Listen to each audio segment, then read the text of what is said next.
ఈరోజు అయితే మన ఎయిర్పోర్ట్కి అయితే వచ్చేసాం అనమాట. తిరుపతి ఎయిర్పోర్ట్ ఇది. ఇదిగోండి మనకి హిందీలో అయితే కనిపిస్తూ ఉంది. ఆ సైడు తెలుగు ఇంగ్లీష్లో తిరుపతి ఎయిర్పోర్ట్ అని కనిపిస్తుంది అనమాట. సో ఇక్కడ మొత్తం 5 సర్వీసులు అయితే నడుస్తున్నాయి అన్నమాట. ఎయిర్ ఇండియా ఒకటి, ఇండిగో ఒకటి, స్పైస్ జెట్ ఒకటి, స్టార్ ఎయిర్, క్రూజ్ జెట్ అనేది మొత్తం 5 సర్వీసులు అయితే నడుస్తున్నాయి అన్నమాట. సో 5 సర్వీసులు అనేది మన తిరుపతి ఎయిర్పోర్ట్కి అయితే ప్రాముఖ్యత ఉంది. కాకపోతే ఇది ఉండేదేమో రేణిగుంటలో ఉంటుంది, పేరుకేమో తిరుపతి ఎయిర్పోర్ట్ అని పెట్టారు. అది ఎందుకు పెట్టారో ఏంటో మనకైతే ఆ చరిత్ర తెలియదు అనమాట. సో ప్రజెంట్ అయితే ఇది మన యొక్క తిరుపతి ఎయిర్పోర్ట్ యొక్క విశేషాలు.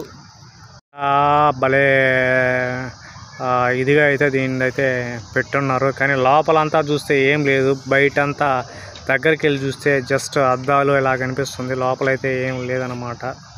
ఇది మన యొక్క తిరుపతి ఎయిర్పోర్ట్ వీడియో. ఈ వీడియో కానీ అయితే లైక్ చేయండి, షేర్ చేయండి, సబ్స్క్రైబ్ చేయండి.